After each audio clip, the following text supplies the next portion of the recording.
जय श्री राधे कृष्ण। आप सभी का आपके अपने YouTube channel VK Mishra present में बहुत बहुत स्वागत है। आइए आज आप सब जानेंगे वर्ष 2026 में रामनवमी का व्रत धारण कब किया जाएगा। साथ ही जानेंगे शुभ मुहूर्त, पूजन समय के बारे में और पूजन विधि के बारे में।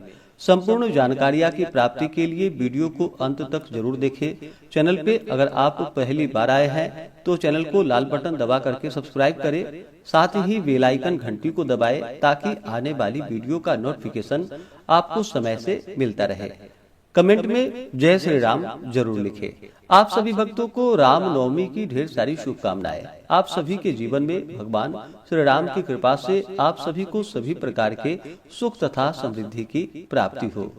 चैत्र मास शुक्ल पक्ष की नवमी को इस दिन रामनवमी का उत्सव मनाया जाता है। इस दिन को भगवान श्री राम के जन्म के रूप में मनाया जाता है और राम पंचायतन का पूजन किया जाता है। साथ ही ध्वजारोहण आदि का कार्य किया जाता है। विष्णु धर्मोत्तर पुराण के अनुसार रामनवमी व्रत की चारों जयंतियों में गणना है। यह चैत्र शुक्ल नवमी को किया जाता है। इसमें मध्याह्न व्यापनी तिथि, जो कि शुद्धा तिथि मध्याह्न व्यापनी ली जाती है। यदि वह 2 दिन मध्याह्न व्यापनी हो या दोनों दिनों में ही न हो तो पहला व्रत करना चाहिए, यानी कि पहले दिन की धारण करना चाहिए।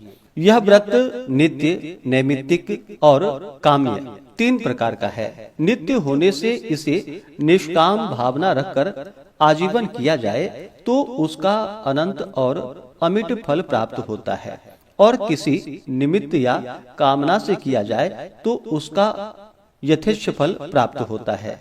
भगवान रामचंद्र का जन्म हुआ, जो कि उस समय चैत्र शुक्ल नवमी तिथि गुरुवार दिन या दूसरे मत से पुनर्वसु नक्षत्र मध्याह्न काल समय और कर्क लग्न में हुआ था। मनुष्य रामनवमी का भक्ति और विश्वास के साथ व्रत करते हैं, उनको महान फल की प्राप्ति होती है। व्रती को चाहिए कि व्रत के पहले दिन, यानी कि जिस दिन व्रत रख रहे हों उससे 1 दिन पहले, यानी अष्टमी को प्रातः स्नान आदि से निवृत्त होकर के भगवान रामचंद्र जी का स्मरण करे। दूसरे दिन जिस दिन व्रत धारण करना हो, चैत्र शुक्ल नवमी को, नित्य कृत से निवृत्त होकर के अति शीघ्र, जो कि सुबह में स्नान आदि कर लेनी चाहिए और फिर व्रत धारण के लिए संकल्प आदि लेनी चाहिए। व्रत धारण के लिए जो कि 1 दिन पहले ही जिस प्रकार से नहाय खाए का कार्य किया जाता है, उसी प्रकार से 1 दिन पहले शुद्ध और सात्विक भोजन ग्रहण करना चाहिए। और व्रत वाले दिन प्रातः काल उठ करके नित्य क्रियाओं से निवृत्त होकर के स्नान आदि करके शुद्ध वस्त्र धारण करके मन से ही भगवान का स्मरण करे। मन में संकल्प ले, आज मैं चैत्र मास शुक्ल पक्ष की रामनवमी तिथि का व्रत धारण करने जा रहा हूँ या करने जा रही हूँ। इस प्रकार से भगवान से प्रार्थना करें। आपके मन में जो भी इच्छा हो, जो भी कामना हो, वह भगवान से कहें। और दिन रात्रि उपवास रह करके या फिर एक समय फलाहार आदि ग्रहण करके व्रत को धारण करें।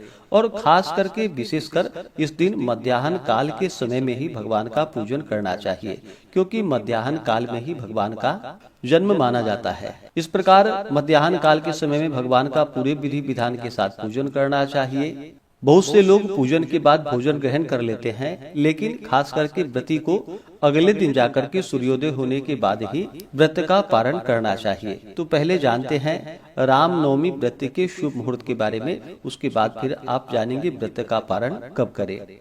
चैत्र मास शुक्ल पक्ष की नवमी तिथि प्रारंभ समय 26 मार्च 2026 दिन गुरुवार सुबह 11:51 और नवमी तिथि की जो समाप्ति है वह 27 मार्च 2026 दिन शुक्रवार सुबह 10:08 पे नवमी तिथि की समाप्ति है।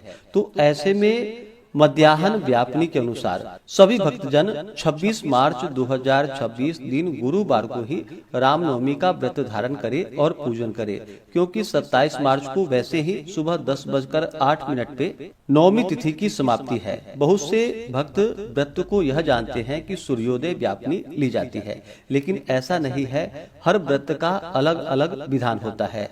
किसी व्रत में सूर्योदय व्यापनी ली जाती है, किसी में चंद्रोदय यानी कि रात्रि व्यापनी ली जाती है, किसी व्रत में निशिता व्यापनी ली जाती है, किसी व्रत में प्रदोष व्यापनी ली जाती है। तो हर व्रत का अपना अपना नियम है। तो रामनवमी व्रत को जो कि मध्याह्न व्यापनी लेनी चाहिए।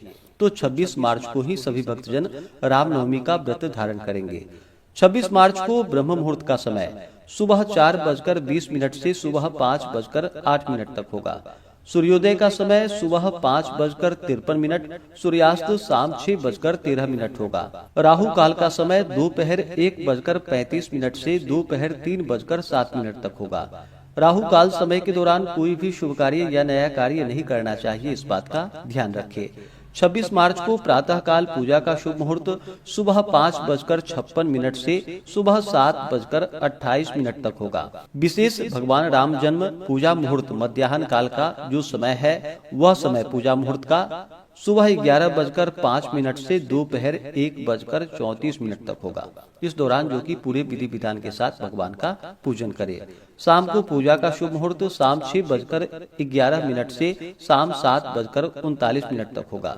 नक्षत्र जो कि इस दिन आद्रा होगा 26 मार्च को शाम 4:39 तक, उसके बाद पुनर्वसु नक्षत्र होगा। योग शोभन होगा रात्रि 12:32 तक, उसके बाद अतिगंड योग होगा।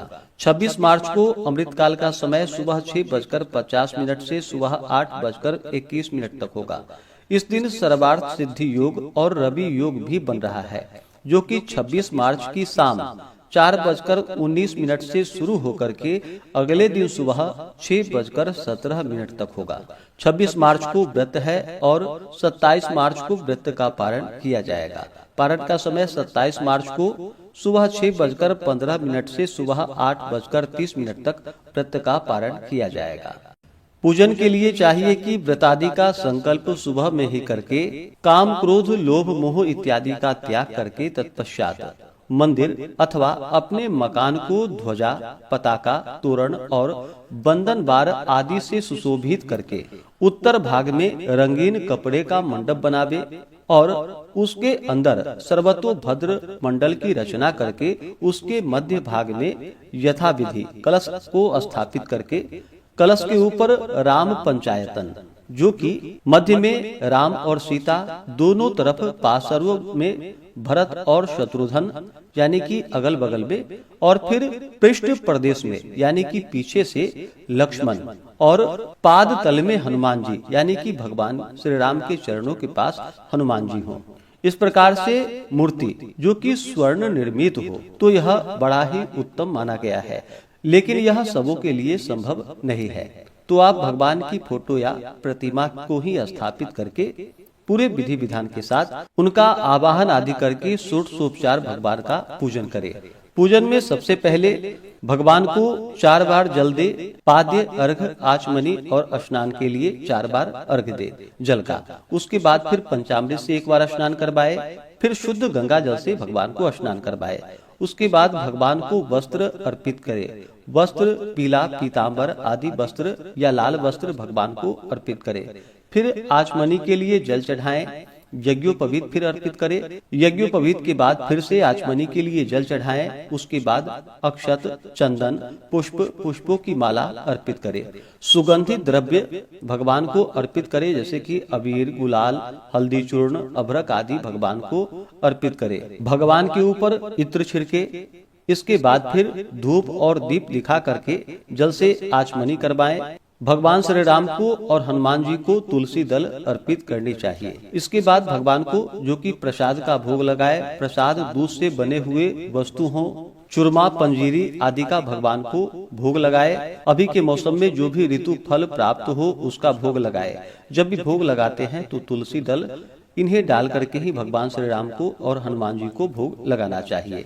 भोग लगा करके मुख शुद्धि के लिए पान पत्र सुपारी लौंग इलायची के साथ में अर्पित करे।